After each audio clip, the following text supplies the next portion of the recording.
Hey, buddies. 1 second. It's gone again. Right. Why is it? It's just popped out. It's still broadcasting, but I want to make sure it's doing it right. And get the lock off as well. For some reason, it's taking a screen capture.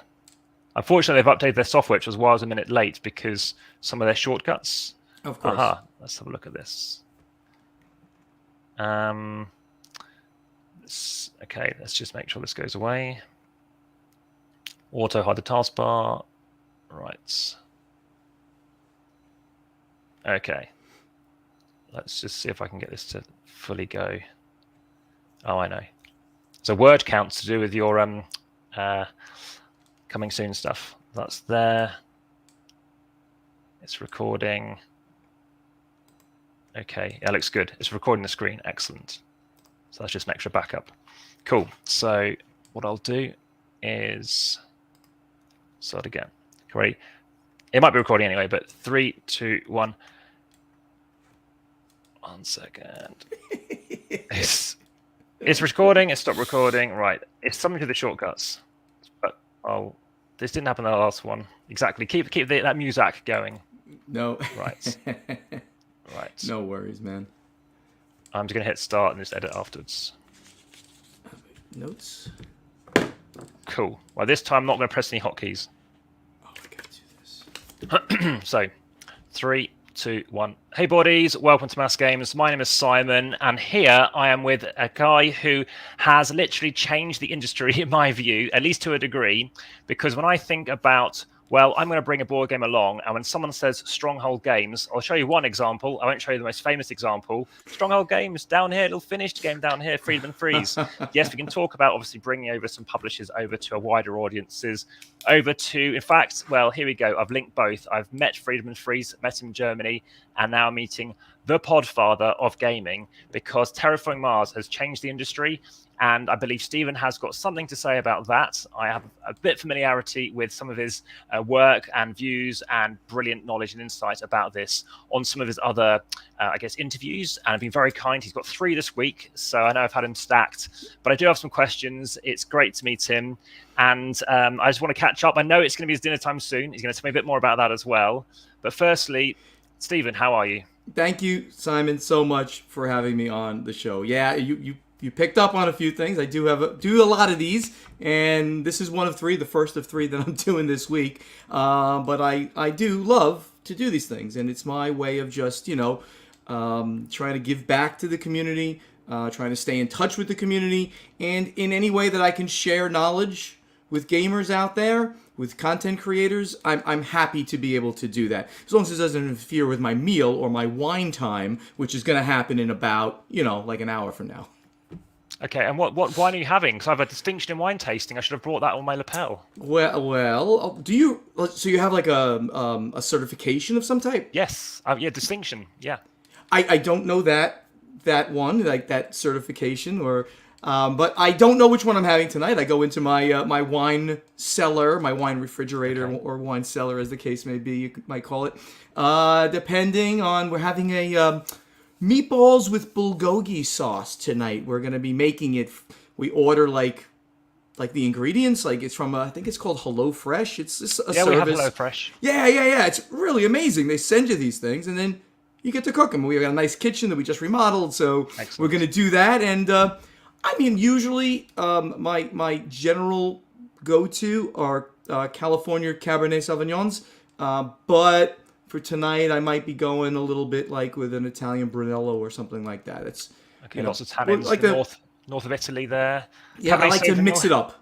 Yeah, healthiest in the world as well, especially from Chile in particular. I had that last weekend, so highly recommend them. And beef, we have an induction hob now, so that's very good. And HelloFresh used to be Gusto, but then they I don't know, they went into administration and came back.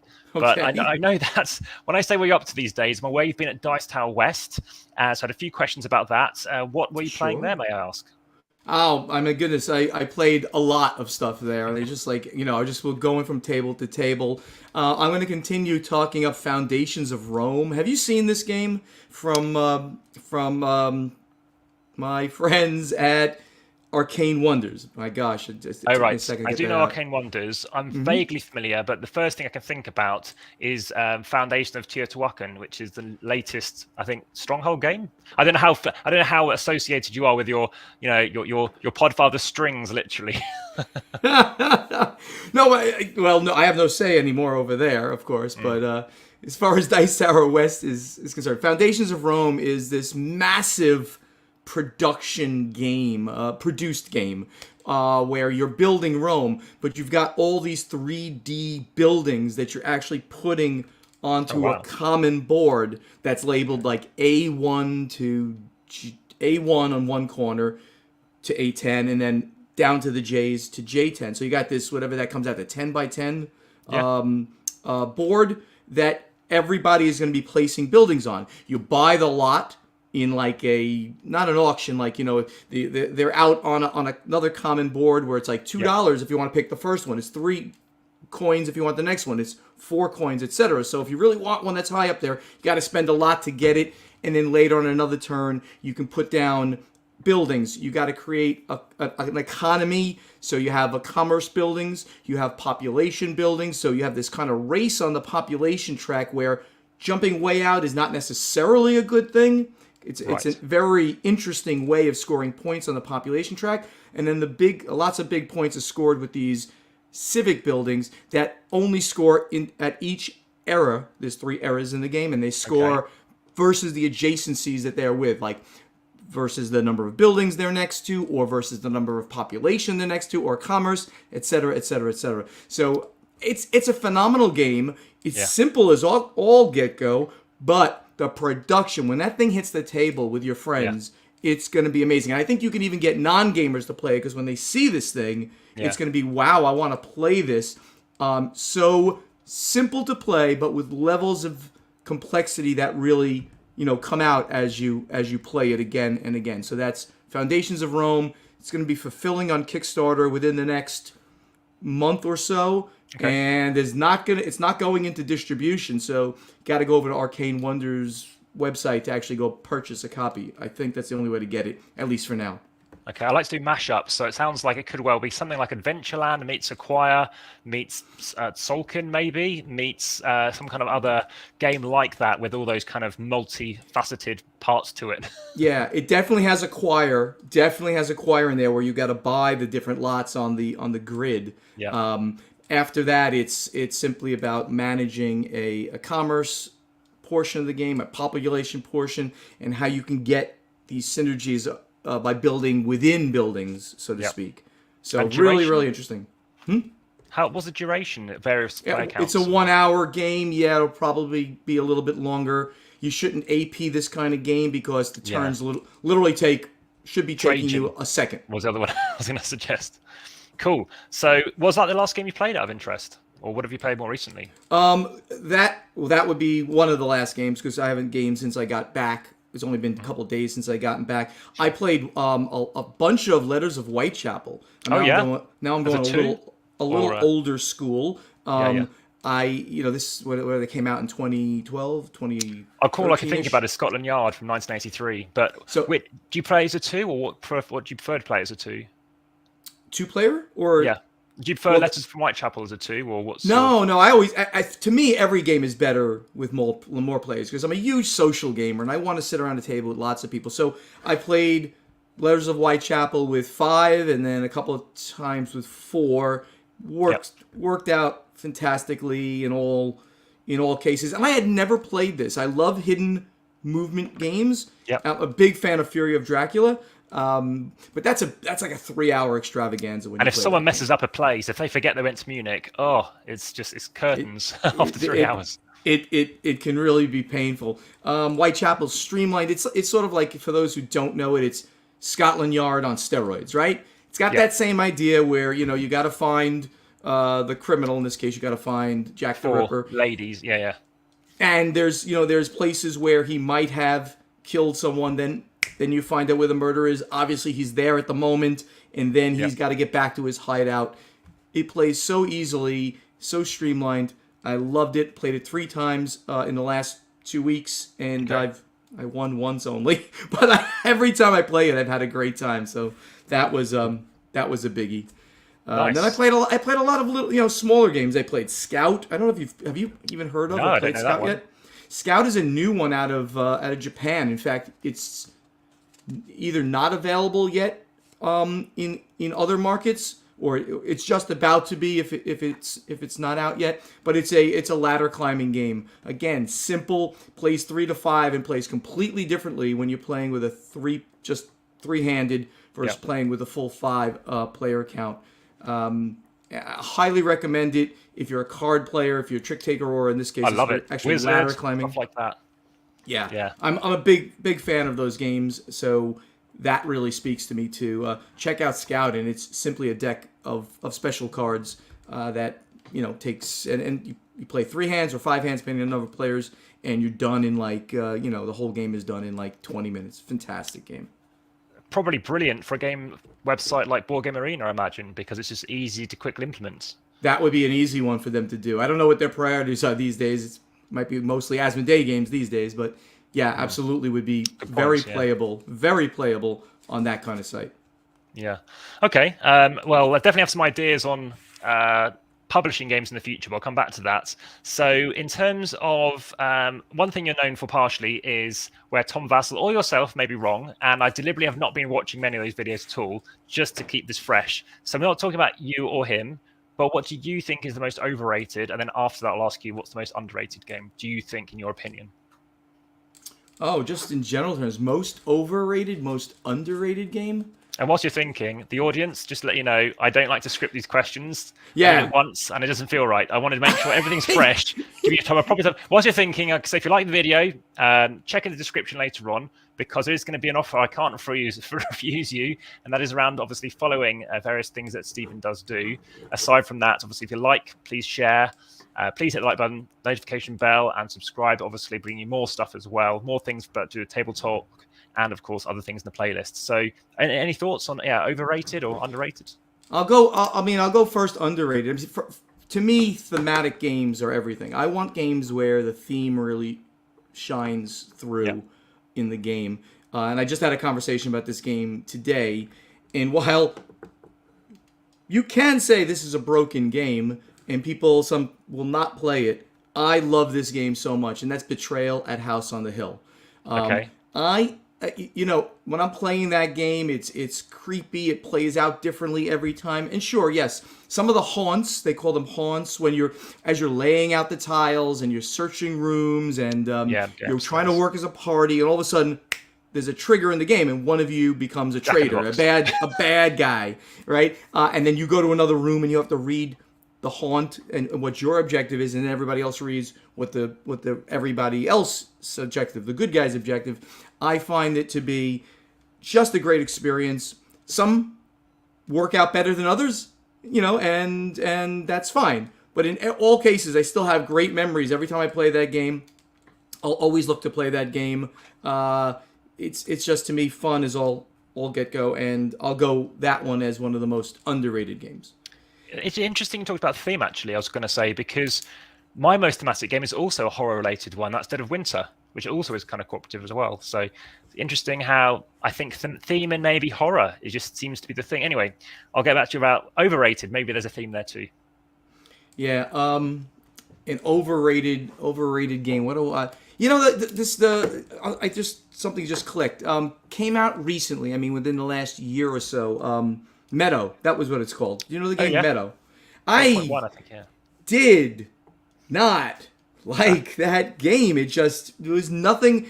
It was overly confusing. You have to and frustrating. That was the really thing. You have to choose something that's in this row or in this row, and I'm like, again, it's not a bad game, and I obviously it's popular, so I'm wrong. So Stephen was wrong on this one.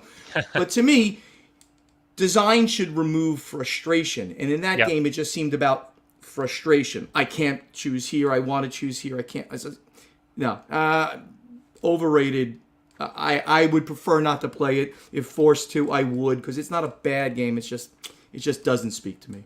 So what I really like about games that stand out for me are fluidity. If I can say a game that's just straight away, and I can play that, and there's one American actually I've played with, so it's Funability, and this isn't a plug or a pitch, but I would have another Stronghold game relevant, and that is because you were a playtester, which I'll come back onto, Terraforming Mars Ares Expedition, and again in Terraforming Mars, the time I played it, I went, oh. And then it's one of only a few games I did give a second chance. But then on the third time, and from third time onwards only, it's because I wanted to draft in the game. And when I found people to draft, it so changed it. And it's the only way I would play it. Because if you have a bad hand, like in the game Viticulture, it's like, ugh, right. You're just stuck. And I don't know if you've seen it, but I have been reading this. There's a few typos, only 3 so far. But have you read this? It's won an award, apparently. I have not read that. No. So yeah, I got this sent from America. So I'm about 100 pages through. It's quite dry. But also in sense that they're a bit bored because they're in Mars, and but there's loads. I mean, the last time I played Ares, who is it? Thorgate is who I played as, and on the second page they talk about Thorgate. So that's very cool. I did not know that book exists. That's a book. That's a novel. Yeah. Aconite, which is actually Nasbadane. Oh, and Aconite is putting out. Oh, wow. Yes, I've read the Pandemic one, came out a few days ago, which I did a review for. I've read about 6 now. 2 of the Legends of the Five Rings one. What else have I read? Twilight Imperium. That was very thematic in the sense that within 20 pages they're trying to negotiate, which is brilliant. So they've done a very good job of actually tying the 2 things together. And I've read a Marvel book and something else. Are you enjoying that book? Yes. So I'd give them all the books between like a 7 and 8 out of 10. They're very good, better than I expected. And by the way, my average rating for a board game is 6.3. So it's not like you're a hard rater. Not necessarily. I wouldn't necessarily say that. I mean, I rate, for example, some of these heavy games generally very high because I haven't played as many as lighter games. But equally, I have actually done a comparison of all the big reviewers who've done like 2,000 plus, comparing myself like Dan King, Tom Vassell, Z Garcia, and it's actually my average is quite similar to that. I mean, Jamie Stigmeyer's average is really higher, much higher, but it's and of course Rado. But apart from that, it's definitely a bell curve, and you can see that obviously on my AmassGames BGGs do that, and you can see what I've rated and why, and I do go to like 3 decimal places. But no, it's been an enjoyable book so far, especially just tying it in. Like in Pandemic, you see, there's a dispatcher and they're meeting the researcher. It's definitely fun if you like Pandemic. So I do. Very cool. And bizarrely, both of these books talk about football or soccer balls, which is a bit weird. So I was telling the editor about that. We need sports. We need sports on Mars, of course. Why not? I know. Exactly. There's all these international people there. So I think it has to be. There's a World Cup or the Mars Cup, as they call it. So what about the game? What's your favorite game? I hadn't asked you that. That's a really easy one. And I get asked that often. I thought you might. And it is War of the Ring. So War of the Ring absolutely does everything possible that a Stephen Buonocore would want in a game. First of all, it's about a subject that I won't call myself an expert, or a super expert, but I'm certainly close to an expert. I've read, of course, all the books, and I've read them multiple times, and I've seen the movies again and again. So Tolkien is huge to me. I've even read the stuff that's not part of, the canon, I guess you can say. The stuff that Christopher... Kind of canon, isn't it? Yeah. I read the Silmarillion stuff a couple of times. I've read all the Christopher Tolkien stuff that he was filling in pieces. So I love the whole genre, the whole world that he created. So we start with that. Now, that would not make this game a favorite, but what makes this game my favorite game is because you're literally acting out the Lord of the Rings book, starting at the point of the Council at Rivendell. Starting from that point, you're going to either, as the Free People's player, march your way to Mordor, and Frodo or someone else dunks the ring into Mount Doom, or there's a potential for the Free People to win in a military victory. It happens very infrequently, or Frodo gets corrupted and he succumbs and the Shadow wins, or the Shadow players take over militarily by taking 10 points of strongholds across Middle Earth. that's the way they normally win. It's brilliant. Every game, the greatest part of that game is that really shows the great design is that every game ends in that final round of dice. It's like every time, either I'm going to win, as I do, it's an action dice selection, card-driven war game, essentially. So very modern Euro-y mechanics with the action dice and the card-driven, but a war game at its heart for 2, but can play with 3, can play with 4. Yeah, and 3. And it will always come down to that last round where I'll have 6 dice, you'll have 5 dice, and then we're picking them, and I'll win on the 3rd dice, and you could have won if you would have had a couple more actions and won the game. The balance is amazing. Ares Games just hit it out of the park with that game, and in their follow-ups that they keep adding into that system or adjacent systems as well.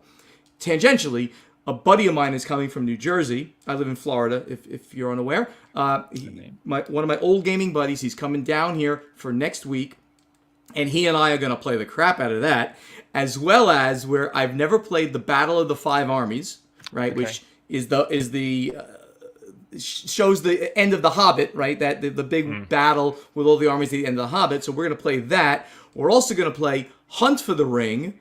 Nice. Another Ares game where the Nazgul are chasing the hobbits on their way to get to Rivendell, and there's two games in that game, and I've never played that.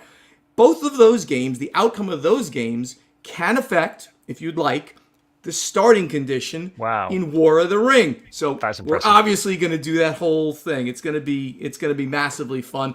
I don't know what our wives are going to do during that, but I'm sure they'll be understanding that we got to play these things.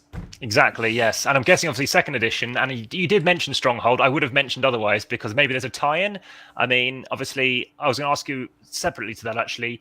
I know roughly when obviously War of the Ring came out, but your title of obviously the company Stronghold, where did that come from? I think the name I feel is very has a great caliber to it, was what the word I was going to use with one word to describe it. But where did the name Stronghold come from for you? The name of the company. Yeah. Okay. That is an interesting question. When I was first starting the company, I did have a business partner for a very short period of time, under about 2 years, just under 2 years, and we went through iterations of names, and finally, I just pitched Stronghold Games, and the reason that came to mind is because I have back in New Jersey. And kind of now as well, I always called my house the Stronghold. So people were coming over to the Stronghold. My house had a gray brick facade. Did not look like a castle, but on some level, gray brick, kind of like a castle. So I called it the Stronghold. People were coming over to the Stronghold to game or whatever. So I said, hey, how about Stronghold Games? And he said, yeah. Boom, I had him. So then it became Stronghold Games based on my house's name. I'm aware that literally about under half an hour before we went live, that iguanas or however you wish to pronounce it, in Florida, they are burrowing. They need to be killed. They're asking people to kill them because they are burrowing under and destroying the structure in people's house in Florida. I don't know if you're seeing many iguanas and if that's a problem.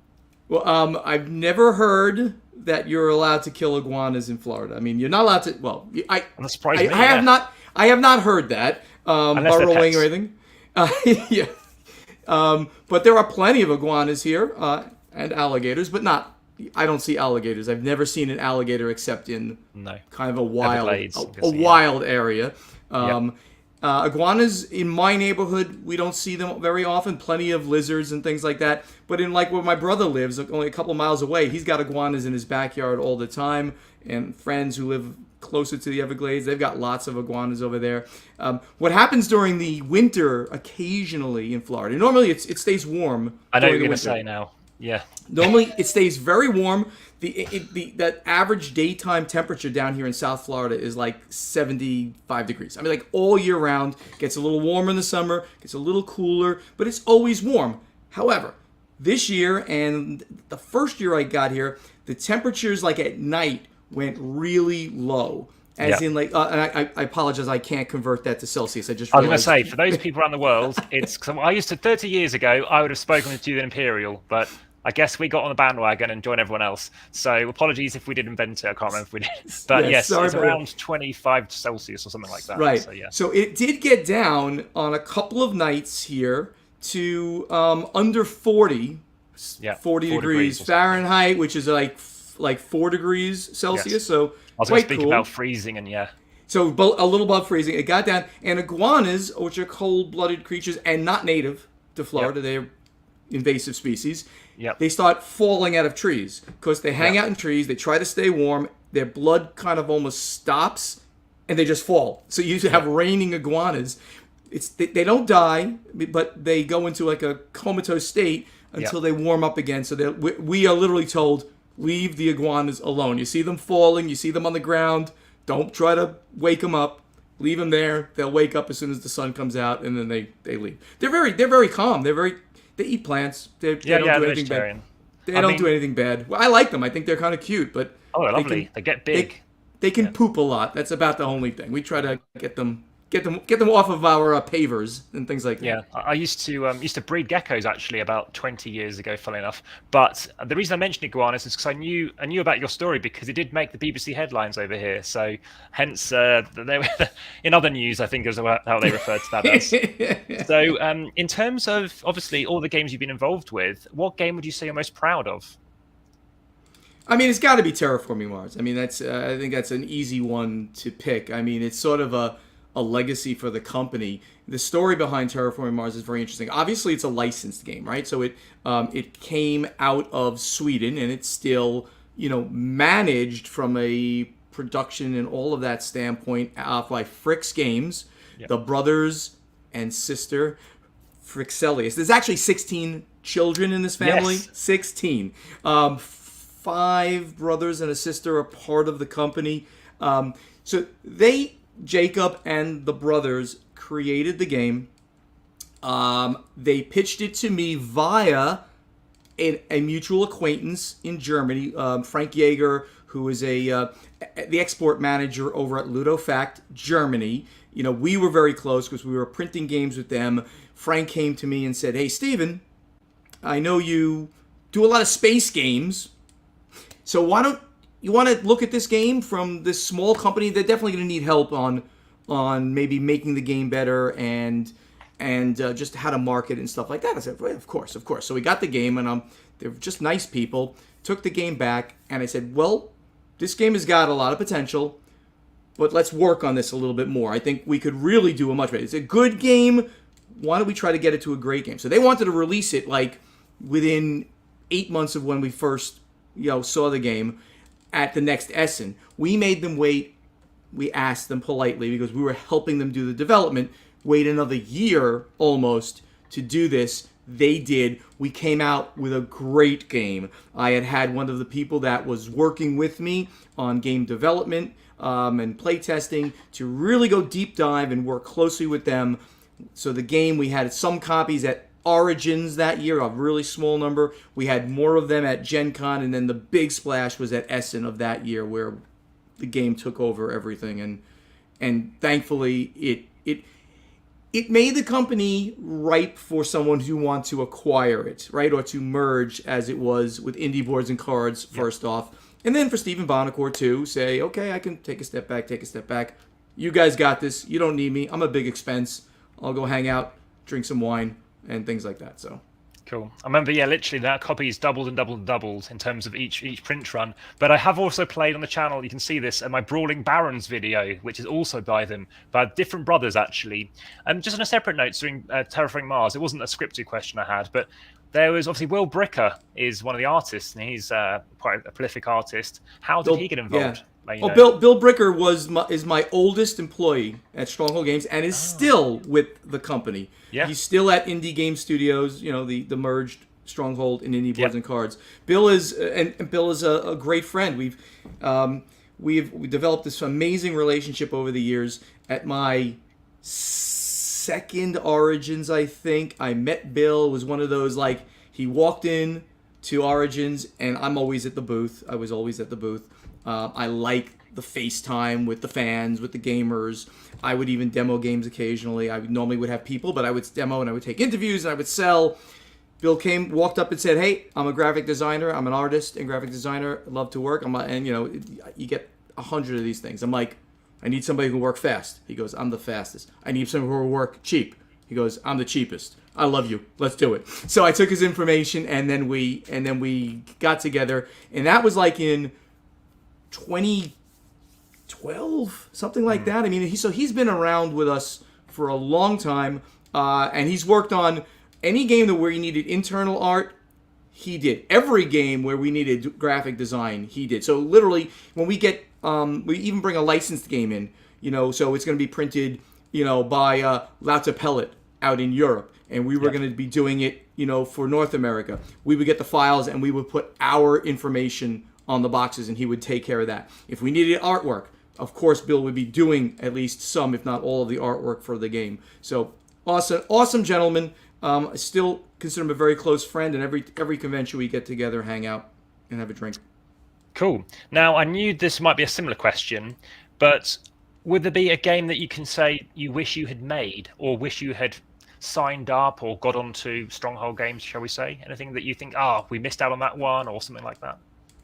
The first one that just popped into my mind, because a lot of people say, well, which is the one that you lost, so to speak? But the first one that just popped into my mind that I know I specifically passed on is by a company I mentioned just a little while ago, Arcane Wonders, who are very good friends. And I like to, by the way, state for the record again that in this industry, sure, $1 spent at Stronghold might not be $1 spent somewhere else, and vice versa. We are really all friendly competitors, and that's one of the things that makes this industry great.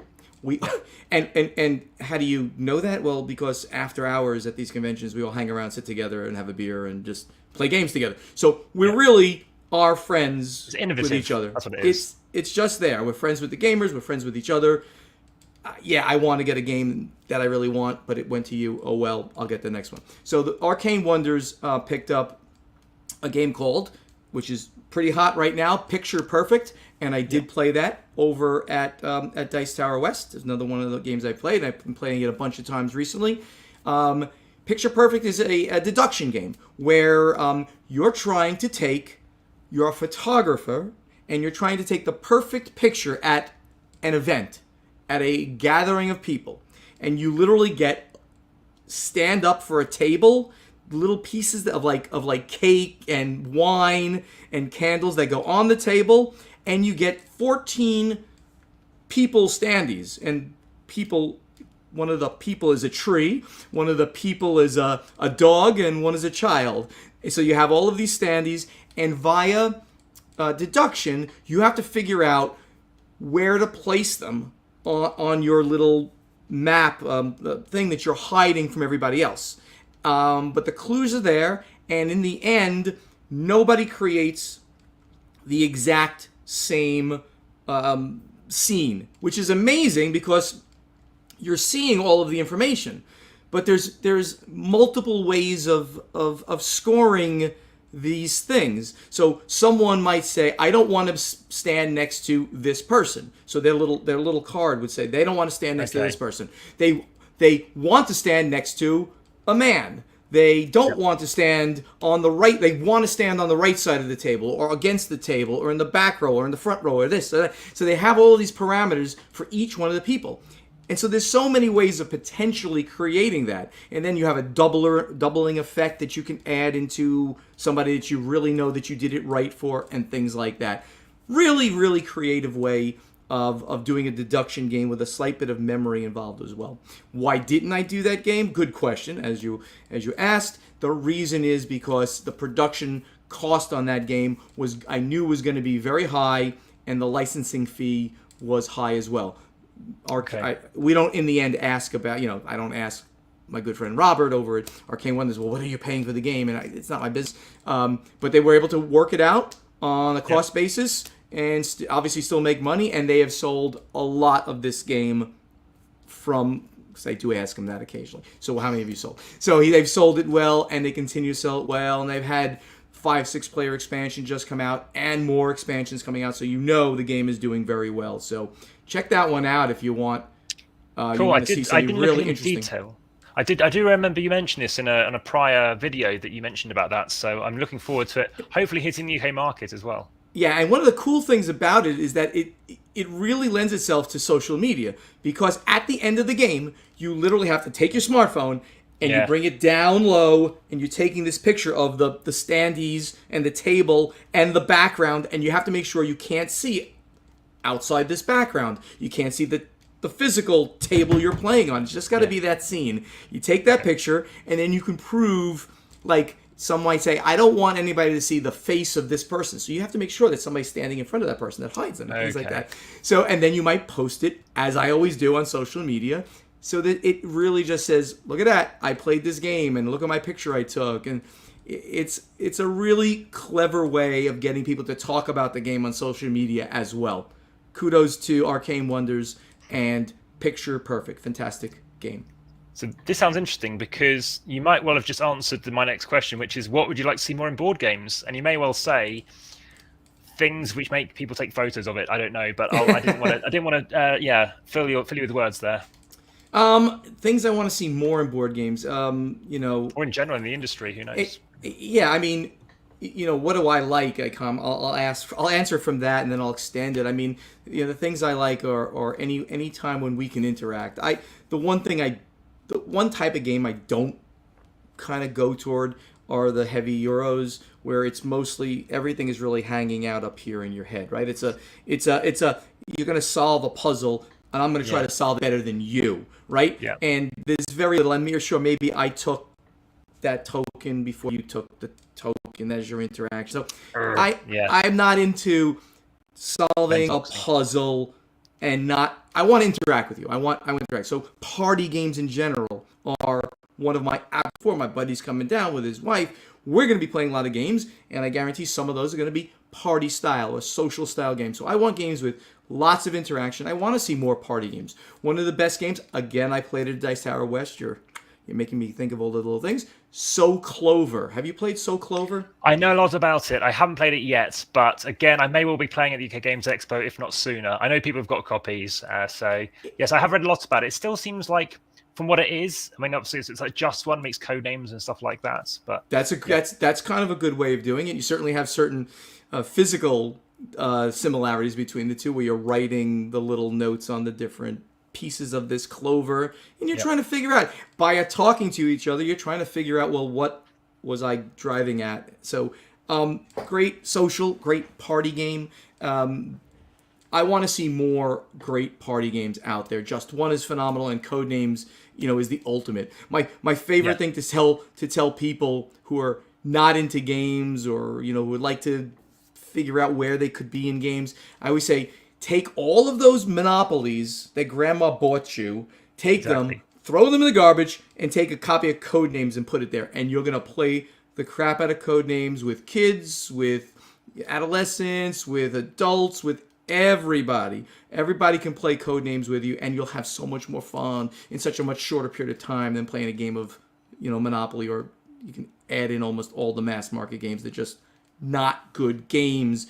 They're brain candy that in a modern world don't work. So party games that make gamers happy, I guess, is a good way of going with that kind of idea.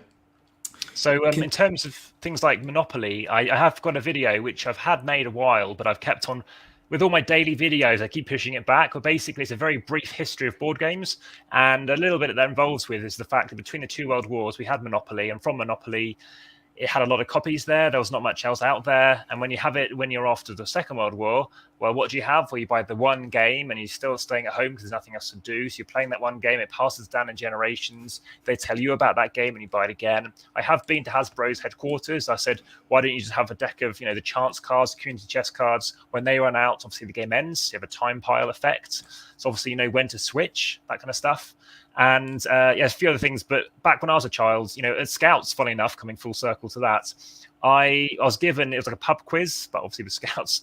And during our fish and chips half-time moment, where everyone was given a blank Monopoly board, every team, and I said, I'll do it. And I got 40 out of 40 for all the places.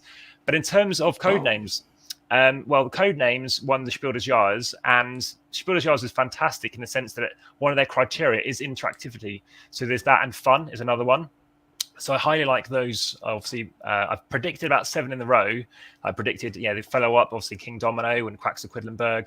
And Just One also won it. And I played the prototype. It was called Under Construction by Repos. And I played it on behalf of Asmodee. It's the inaugural tabletop gaming live session in London. So moving on to something which you might be of interest, and also I think No Thanks is one of my highly rated games. All those games you talked about just then, I give like 9 out of 10. So guess what? I also played. I played No Thanks at Dice Tower West. Yeah, we kept pulling the small ones off the shelf to like fill some time in. But yeah, that's a fantastic little game. I just love that. It's my best score's -6, and I once was eating a burger, and I said, I don't want to get it dirty, and it was my copy. So I said, can you just pick a card, and I'll have that card, and I'll have that. And literally, I didn't even touch my cards, and I actually happened to win the game as well. So it was like, oh wow, it's just one of those moments which I'll come back onto. But awesome. Do you think you may ever create a game, or ever considered creating a game? You know, that's a very, very interesting question. I've always said that everybody has a game inside them that they could bring out, want to bring out, think they can bring out, any of those things. Could I design a game? We can design a game right now, right? I'm sure I could. Yeah. Right? I'm sure that we could, if I gave it even a few hours of thought, marrying a couple of things. How fast does this paper drop? Cards. That's it. Done. You know, hey, maybe I'm gonna give a plug here, sort of, for a good friend of mine. Oh, I can't reach it. It's over there on my shelf. I have the Jeff Engelstein's book, Essentials of Tabletop Design. Okay. Building blocks of tabletop game design. I cannot recommend this book enough to any aspiring game designer, because literally him and Isaac Shalev, two good friends of mine. Jeff, really good friend. I lived, 20 minutes from him in New Jersey back in the day. He's been over to my house here in Florida. They have put together this encyclopedia of game mechanics. And you could literally look at that book, read that, and then pull pieces together, so to speak, to create game designs and consider how one would implement the perfect or a worker placement game, a deck building game. Maybe you want to combine those two things. It's phenomenal. So check that out if you're interested. Back to the main question here. Should I do a design? One of the things that I always have said is that, I know a good game. I know a great game. I know what games will sell most of the time. But, I leave the game design to the people who are smarter than me.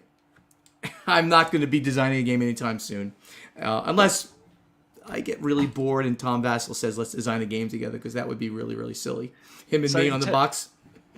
So that sounds interesting. How he mentioned, he literally have his, his seal of approval or whatever. Maybe have the castle upside down. Who knows?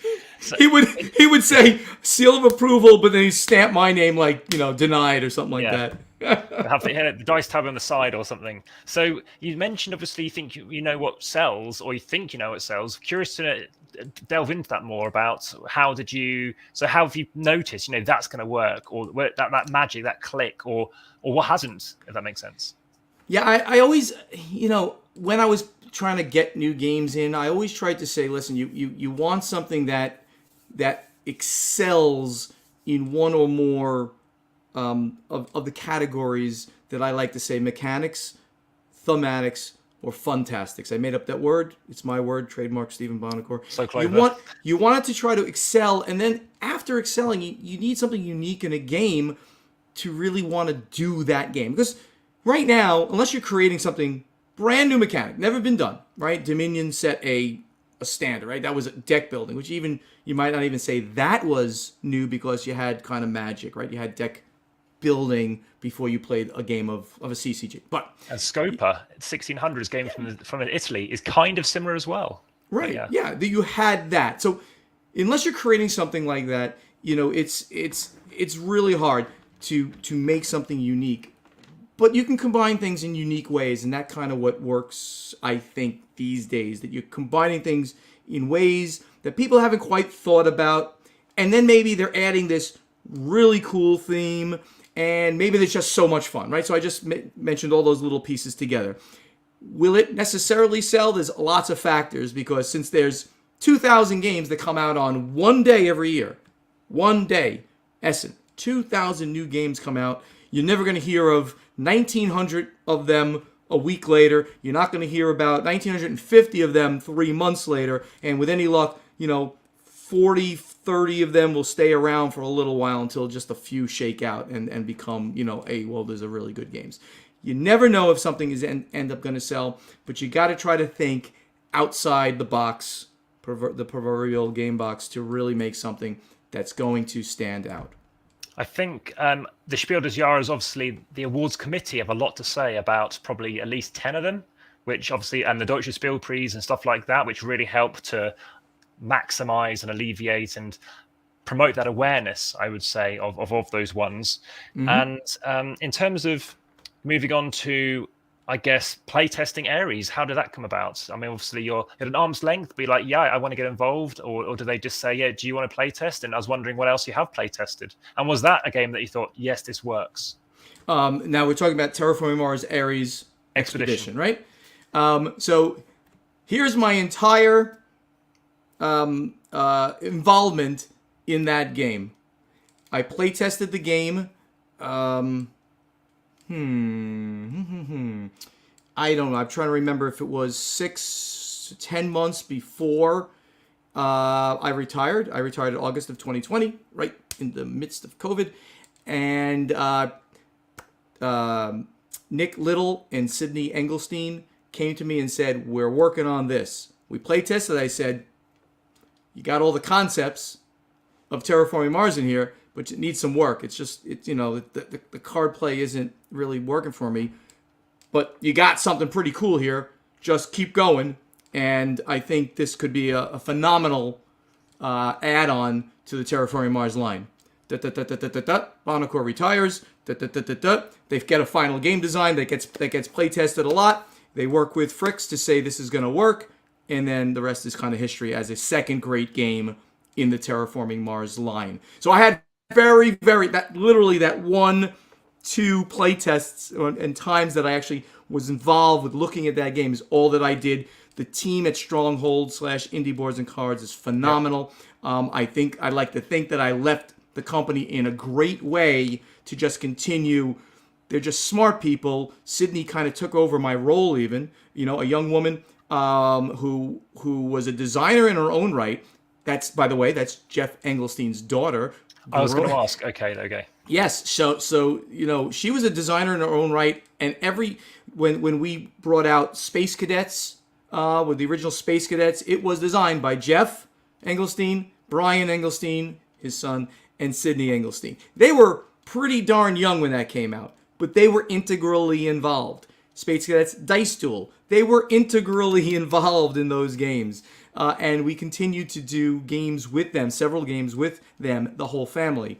As I was leaving the company, we hired Sydney, now an adult out of college, and she has done an amazing job and will continue into the future. So kudos to them for bringing this to life and continuing to keep the cohesiveness of the company together for the long term. Cool. Well, now we're going to lighten the mood a bit because I can ask you, what's the funniest moment you've had in board games or in the industry, shall we say, in general? Ooh, yeah, you really ask you want me to think really hard. The funniest moment. It's not going to be. It's not a puzzly question. It's not. It's party. It's not puzzly. It's not a Feld. It's more of a Village Fussel's kind of easier one, shall we say, or more of a Wolfgang Warsch's easier one. Who knows? How about I've had Port Royal, not a Maracaibo. I have a really bad. I had a really embarrassing moment in recent history, but one of the we'll go with that one. What the heck? So at Gen Con this past year, I'm part of the Dice Tower Network, so I was involved in the Gen Con show. I was up on stage for a couple of things, and one of the things we did was a top 10 list. In fact, that was the main part of the show. So I think I was there the whole time, right? So we did a top 10 list that with like 6 people giving their top 10 games with bad names. Oh, yes. I watched that one. Well, either my humor failed or people just, or Tom just likes to beat me up. So every time I mention something, he just punched me down. So So one of the ones I said, one of the worst names is 870, Oh, the 878 Viking one. Vikings. Yeah, Why yeah. is it 879 Vikings? Why is it 870? Why is it 900 Vikings? Why is it 800? And he's like, are you serious? I'm like, no, I know it means the year, but it's a terrible. It doesn't even say the year on the box. It's Yeah. 879 Assumption. Vikings. Yeah. I don't. It's just a bad name. Give an AD. Give something that indicates that this is actually a year, not a number. Okay. I tried to make a joke. The joke didn't quite work, or just Tom's a pain in my bum. So it didn't work. It's a little embarrassing. I might have got a little red, but that's fine. It was entertaining. A lot of people liked it. Some thought I was an idiot. I'm okay with that. So I remember, so actually I did I'm studying doing some solo things recently. So I did a solo video playthrough actually of Ares Expedition. But the week prior, it was actually another game, which it was a year game, let's call it, 1565 St. Elmo's Pay, which again is a historic related title.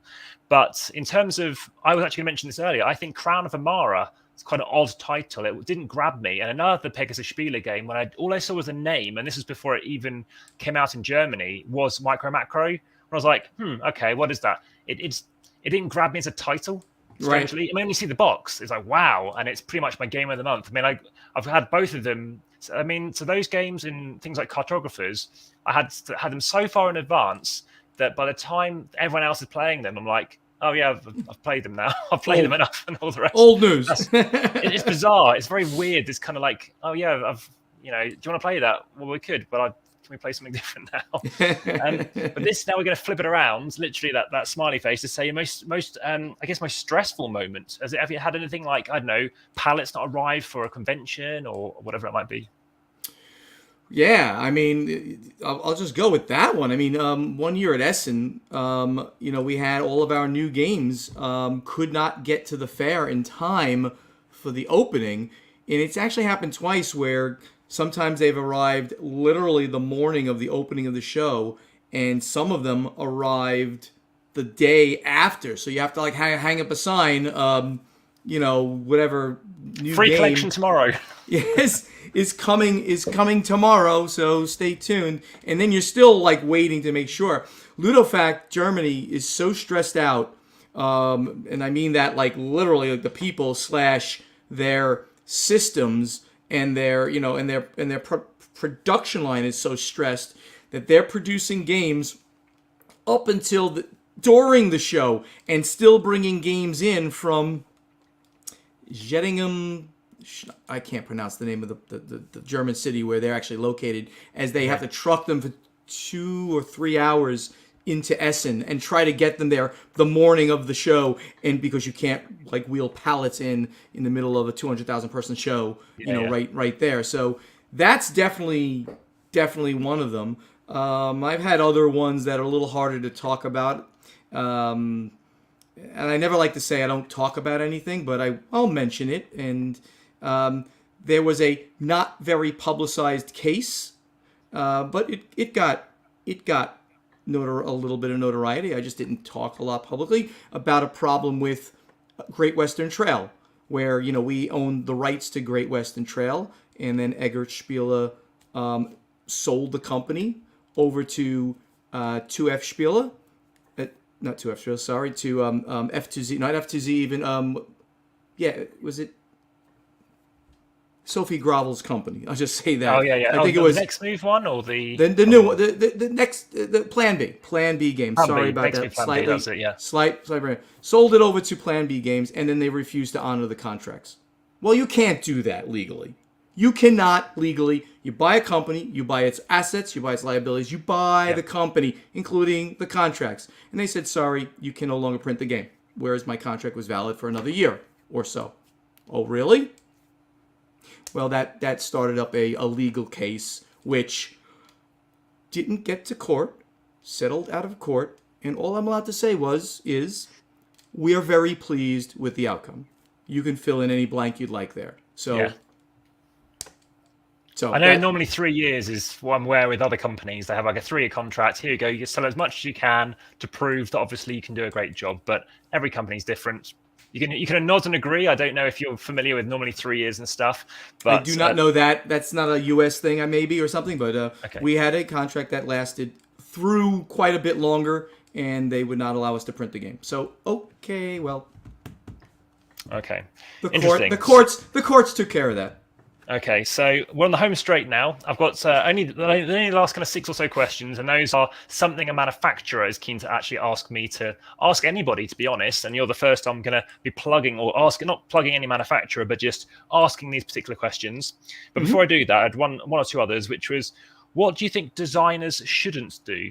So if you're looking to have them pitched to you, what do you say they should not do? You know, i.e., they should not do a roll and move game, for example. I don't know. What should a designer not do in general? Like what types of games? Is that kind of what you're asking, or in general? I'm going to do I have got a list of about 12 things I'm going to do a video for, but it could be something like, don't design an expansion for your game already, or don't do the artwork yet, or something like that. I don't know. Well, I mean, that's okay. There's at least a couple of things there. You should never say, and I have expansions. Like, oh, I have all these expansions. Well, why aren't they in the game? Correct. You could say, and the game has quite a bit of expansion possibilities if it's successful, and you leave it there for the publisher to keep that in mind. And then if the publisher might say, oh, well, what part of this game would you expand? And then you can talk about it. You don't want to overburden the pitch, right? You want you want the game to stand, and this is the game of design, and this is the game I believe you can sell. Oh, and by the way, there's ways that we can expand it if it's successful, and the publisher can take it from there. Never go out and do your own artwork. I mean, unless you're an artist as well, and you can show that you could do this. Maybe you're pitching that, hey, and I can do the art for you if you want as well. We'll have to have a separate agreement, or an agreement that would bring the art in, or something like that. Always go steal, air quotes, as much artwork from the internet as you can possibly find for your prototype.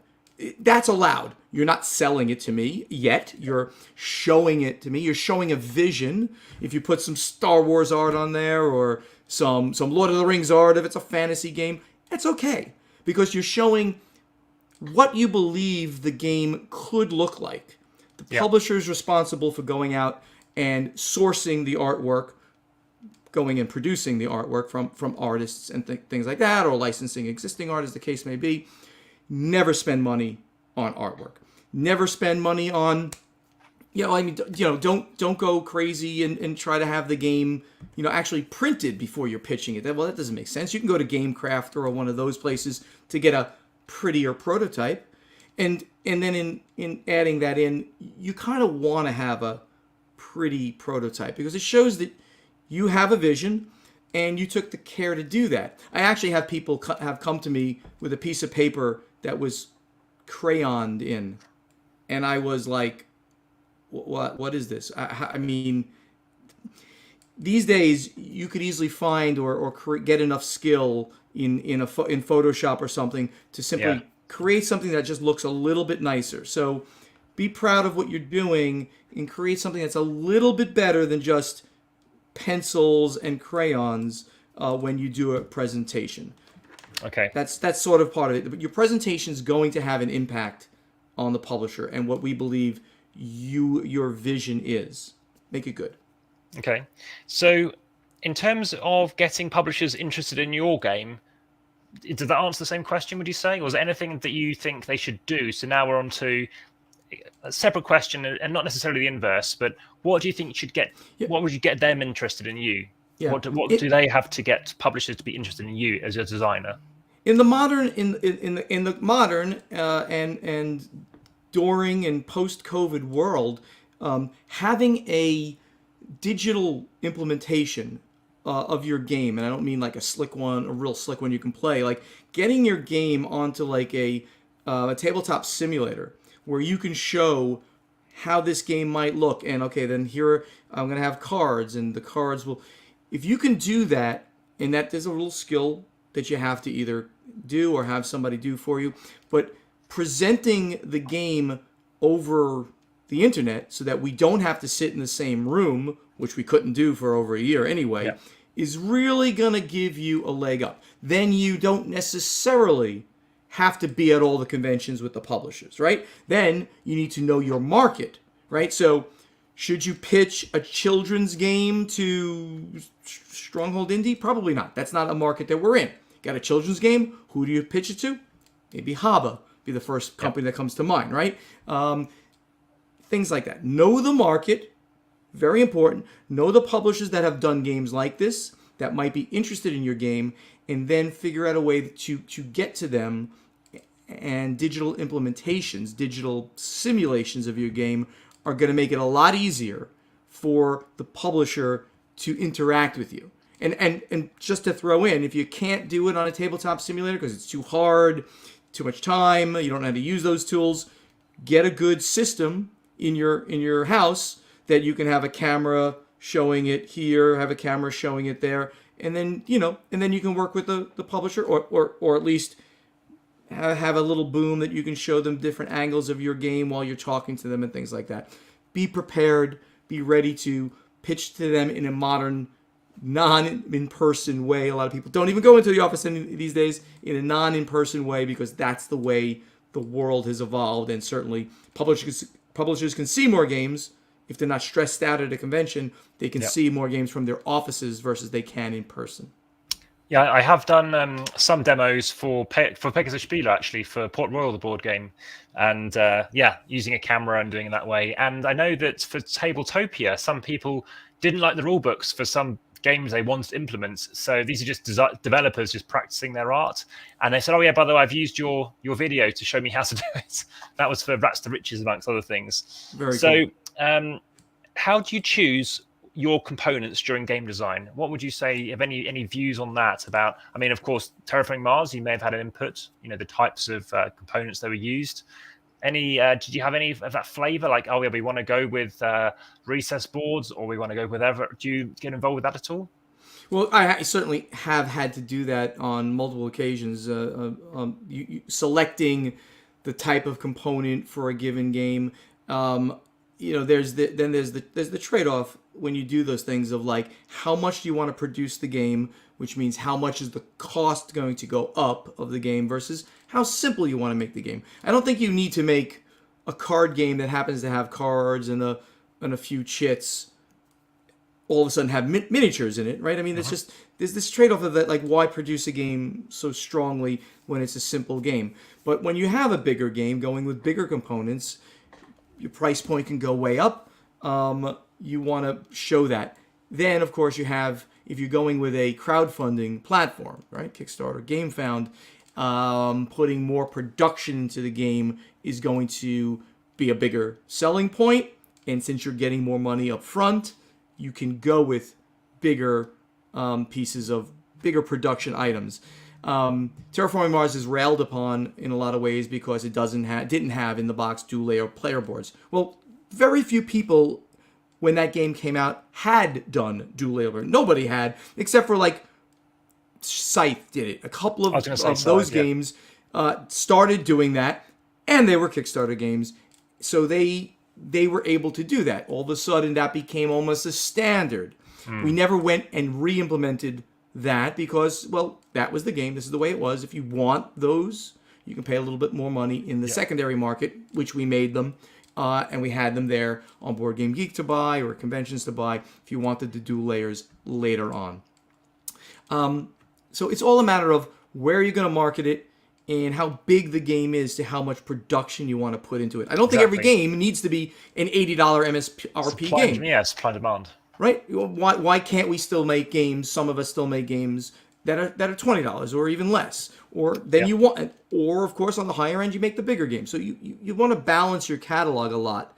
I liked, one of the things I loved that I did at Stronghold was I had a game for everybody's budget and everybody's taste. I didn't stop at plastics games. I didn't stop at Euro games. I didn't stop at card games. I did everything. I wanted to be a place where, well, what is Stronghold doing in deck building? And then you would find, oh, look, they have Core Worlds. They have that game. So I wanted a place where people can come and say, what is Stronghold doing in this? Oh, maybe I'll try that one out.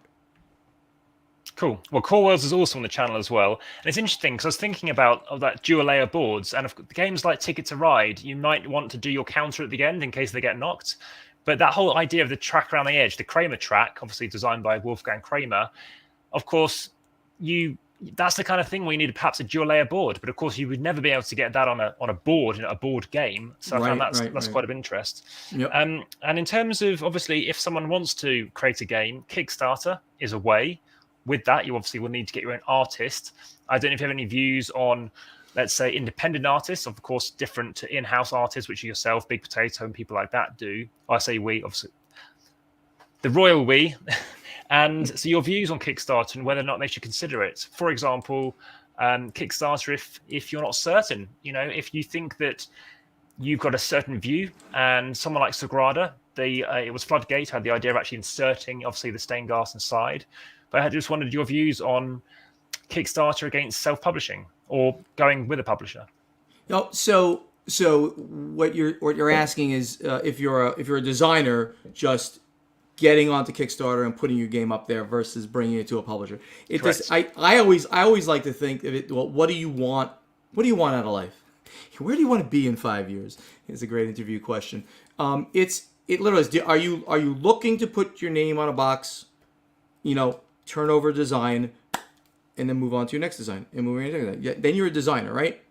Or are you looking to start a publishing company? And do you have the skills to start a publishing company? And I don't mean that facetiously, right?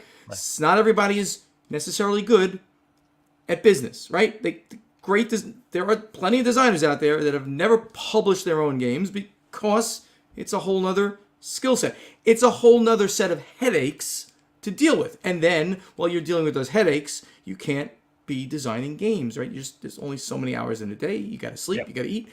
So what do you want to do? I'm obviously, as a publisher, former publisher, I'd always say, you got a great design, find a great publisher for it.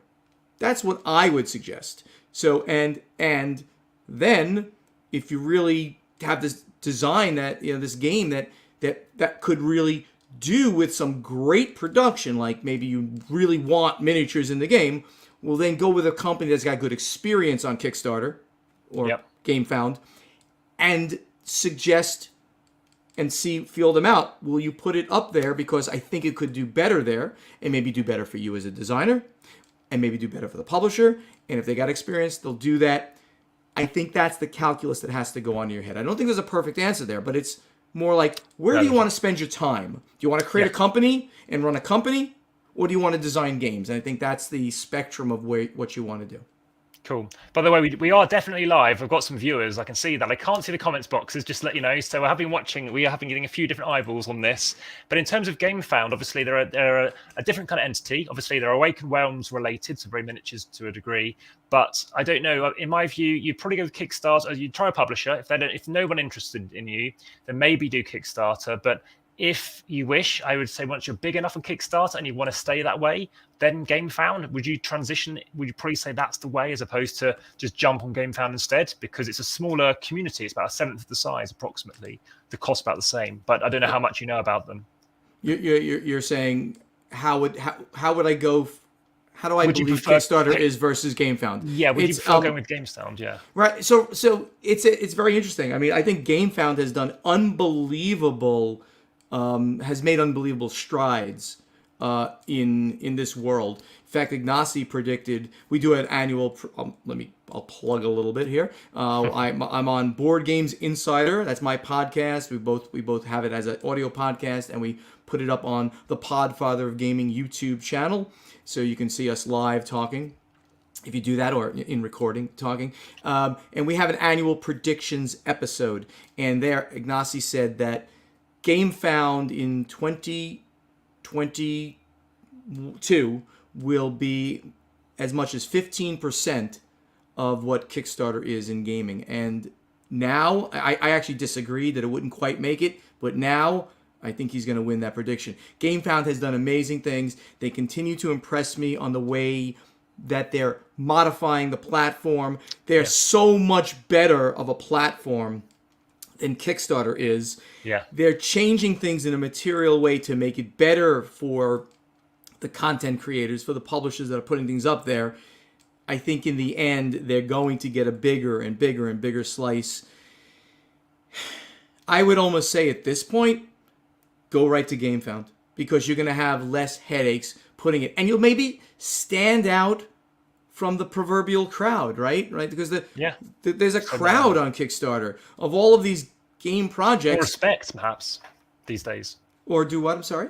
So more respect, potentially. Like, oh, wow, they're on GameFound. They must be prestigious. Maybe. That's right, because only some of the more interesting, some of the bigger-ish, like Simon, of course, who's the biggest overall. The bigger ones they have not went over. Once they go over, I think it's like the death knoll for games on Kickstarter. I think it'll be a flood over the game.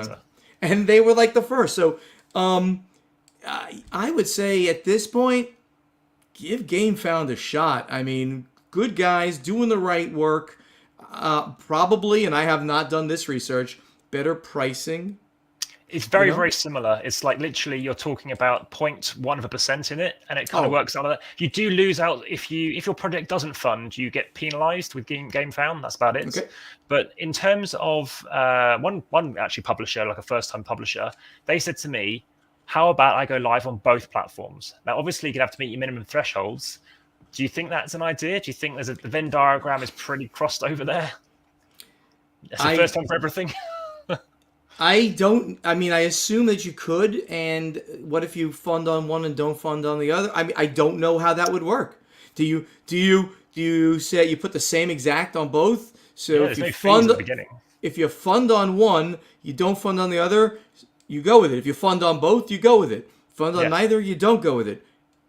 I don't know the ins and outs. Never thought about that one. That's interesting. Hey, I want to give a shout out to Joseph Lee because I can see the comments over here. Oh, maybe fantastic! I can't currently. Joseph Lee, he says it's the Podfather. Thank you, Joseph Lee, for listening. Thank you very much. So literally about two more things left. So with marketing, any recommendations on marketing? Marketing is one of the hardest things of all to do, and if you don't have any specific marketing background, hire someone who does. One of the things, right when we merged the companies, we hired Off-Duty Ninja as our marketing expert. And it's Kira. You know Kira. Kira runs the company. She messaged me about 10 minutes ago. Yeah. So that this is how I got, some of the stuff I've seen. Some of the stuff you see on the channel. And I do have an indie boards and videos. Yeah. So Kira has been great. Yeah. I once... So there's a little bit about me, which you may not know, and others, if they haven't seen this, because hopefully you'll share it and they'll discover it that way, is I have been demonstrating a lot in pubs and stuff, and I would actually, someone from Asmodee came over and said, I've moved locally, I see you're doing this stuff, and I was doing it every other week, then I did it weekly, then I did it every day at different venues, and Excellent. I was up at the UK Games Expo, and happened to be demonstrating, and publishers were talking to me, and I was just waving at about 60 different people a day who I knew, and they said, do Instagram, do YouTube, and I said no. 4 years later, I said, fine, all right, I'll give it a go, because they said, we'll give you games, and then literally 60 arrived in one day, and some of them were via Kira. I was like, whoa. So I haven't really looked back, and I've been very flattered that people are watching, and it's like 3 million impressions so far on the channel. It's been very happy. Fantastic. Yeah. And so I give a big shout out to Kira and Off-Duty Ninja and all of her people.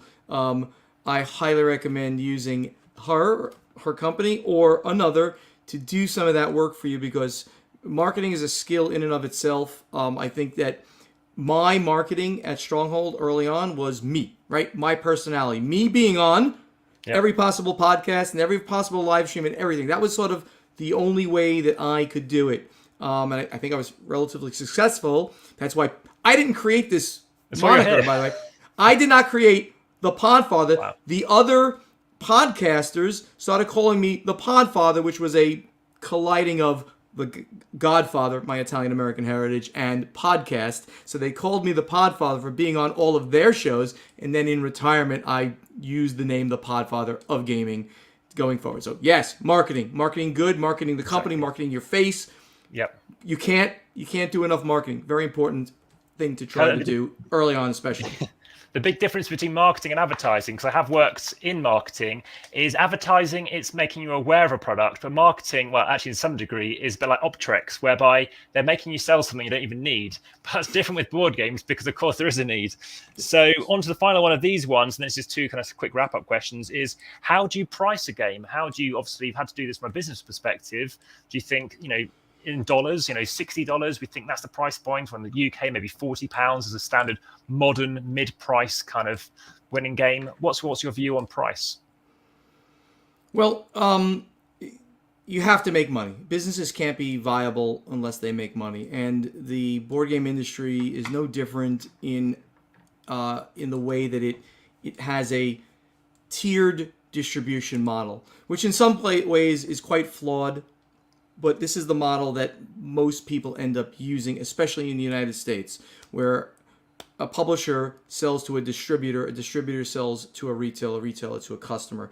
You end up, and people don't quite understand this, but this is just the fact of the way it works, that you end up having to have your MSRP, right? Your suggested retail price, manufacturer's suggested retail price, has to be 5 or more times your landed cost. What's a landed cost? A landed cost is the production cost, which is a per unit cost.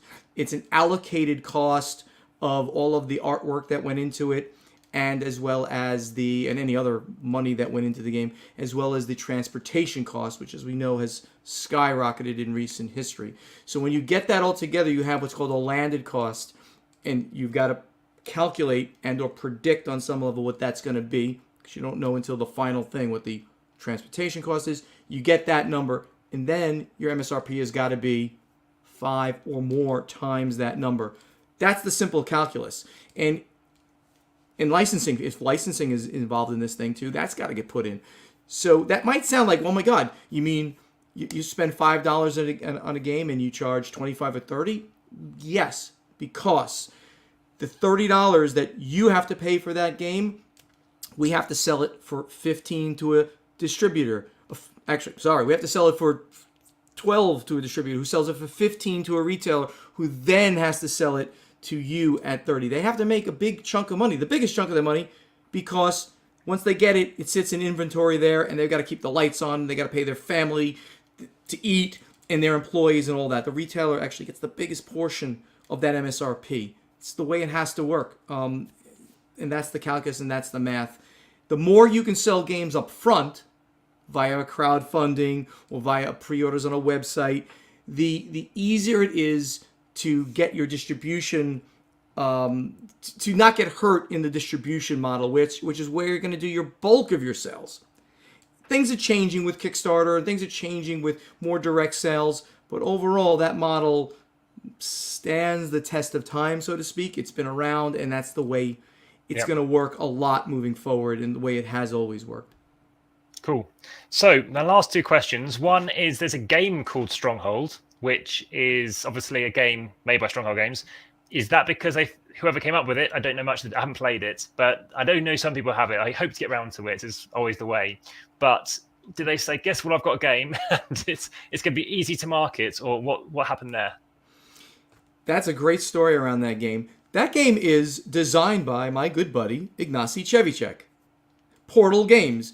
Early-ish on in Portal Games, but not really, because Portal Games is actually an older company. They started doing one thing 20-something years ago, and then Ignacy was designing games, and for the last 12, 14 years, he's been designing games and bringing in licensed games. Anyway, early on, we created the company Stronghold Games, and we're looking to bring in other games. We started with Survive and Confusion and Code 777. And then we started looking to license games. And I saw this new game coming out in Poland called Stronghold. And I reached out to them and I said, hey, I got this company called Stronghold Games in America. We'd like to work. I think it'd be a great branding opportunity if we did it with you. We've heard great things about it. It's a castle defense game. What do you think? Can we talk? I got back a 3-word answer from Ignacy, who probably was answering his own emails. I think he was answering his own customer service. No, thank you. Oh, wow. Okay. Ignacy said to this day, it was his single worst decision he ever made in all of his company. What happened was he gave the original production of the game to this company, Valley Games, which is slightly ahead of Stronghold in their business curve. They had been around a few more years, but were making some bad business decisions. He had given the game to them. They screwed it up, sorry, I'm going to be very frank here. They ended up going out of business. They wouldn't. Them and Ignacy had an argument over rights. Ignacy said, "You've got no rights." Took it back, gave me the game, and we did like a second edition of the game later on. So it was a great branding opportunity. It solidified, and already had a friendship with Ignacy. It solidified a great friendship with him, and we created a podcast that we started doing at that time, and it was great. So that's the story of Stronghold. Cool. Well, Ignacy's also said no thank you to me in the sense that I suggested collaborating, and there's over 140 publishers have sent me stuff, but for whatever reason, I do have Alien Frontiers downstairs, which I still actually haven't opened yet, but there is a Portal game for me to play. So we do have even more watchers, and again, I can't see the comments currently. I'll see if I can figure that out with a new system. But you've talked about Essen a few times. That was how I was going to end this. So are you going to Essen? I may be going this year. I have been before. And the last time I spoke to Tom Vassell in person actually was there because I brought custard creams, which is a British confectionery cake thing, biscuits. And he said, oh, no, something healthier next time. He ate them because Luke Hector, amongst others, are eating them. And he said, oh, they've already been eaten. And I said, yeah, they've been eating them. And then, yeah, they're really good. So I was going to bring nuts next time, which is a bit healthier. Do you have any anticipation of obviously going over to Essen again? Is that something in your agenda, or who knows? I have missed Essen greatly, over the last couple of years. So obviously it didn't happen at all in 2020. I had retired in 2020, but had 100% was going to be going simply as myself. I mean, I didn't have to go or anything like that. I was going to go. It didn't happen. In 2021, I was scheduled to go, but the convention still wasn't the same. It wasn't this. Asmodee didn't go. A lot of people didn't go. I'm like, you know what? Right. Let me go when the Essen fair is the same again. So right now, I anticipate going. I booked a hotel already, so I'm ready to go if it works out. I mean, I hope it does. But I look forward to seeing everybody. I'm sorry? Yeah, I think masks are mandatory this year. So for the 20, I should have a press pass. I had a press pass for UK Games Expo last year, and for 2020, I did have a kind of special thing for Spiel Digital. So I had been sent, as I mentioned, numerous games in lockdown, and thankfully, a lot of them were exhibiting for the expo, obviously digitally. And they said, "Oh, you can only be an exhibitor or a press person if you've actually got games or videos to show." And thankfully, I had 38. So on the very front page, and click on games, is just all my stuff. So that was really cool. And hopefully, because I've done it the last 2 years, I should have one this year. And we hope to drive. And we do know people close by in nearby, like Duisburg, which is very close to Essen, to hopefully stay with and visit. And I did demo some games in German over there, which is a bit impromptu. They just didn't have someone ready to speak German. So my wife's German, in case you weren't aware of that. So that does help. Cool. So she has done some translations. She's done some write-ups of rule books and stuff. So if not this year, we hope it's hopefully going to go ahead. And if not next year, and hopefully you'll see you then. Anything else? Obviously, we've got 2 more things to wrap up. I'm really keen to hear about that, but by all means, we can talk about that another time. Any other questions? Or by all means, I'll let you get to your Hello Fresh. Yeah, I got to go make dinner right now. My girlfriend's waiting for me. So, no, that's it. I mean, I hope, thank you, Simon, so much for having me on. To Alex Smith, who's also talking there, thank you. And Alex. Alex, hi. Roca Alvarez. Yesterday. We were playing Great Western Trail after midnight. So I can't, excellent. Excellent. Excellent. Yeah. I just hope that everybody out there who does end up seeing this will subscribe to my YouTube channel. Again, I don't monetize myself. I just try to create content for people. And I hope you enjoy the stuff. Go like the Podfather of Gaming page on Facebook. We also have a group that we have chats in, the Podfather of the Gaming group. You can go there and become a member there. And we just post fun things and keep it light. That's sort of what I want to do in the gaming world. I want my legacy to be Stephen Buonocore is a fun person to talk to and hang out with, and that's where I am. So, Simon, thank you so much for this. It's been great.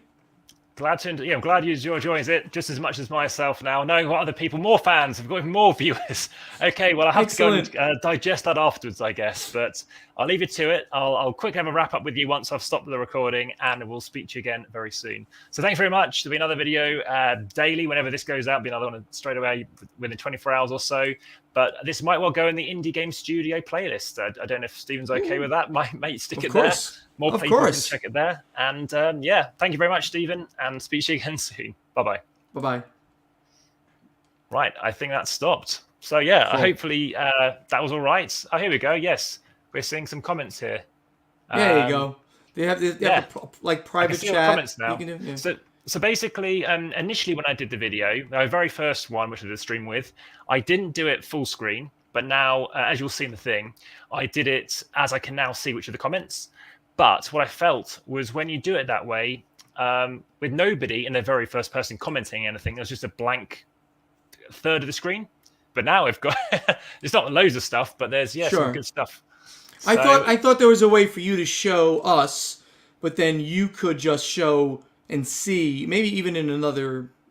I don't know. I thought there was a way that you could see both, even though you're showing the screen as just our two pictures. True. I'll leave that up to you. If it's okay, Simon, I really got to go now. I know. I was wanting to make sure that you were aware of that time scale, just like in a proper Monopoly of variants. So I'll leave you to it. And again, enjoy the rest of the week. I look forward to everyone discovering and chatting about it. And bon appetit. And send me a link when it's live, and I'll make sure that I drive some traffic for you. Okay. Fantastic. All right, I'll let you know how it goes. Yeah, all the best. Bye bye. Cheers. Thanks, man. Bye bye. Bye.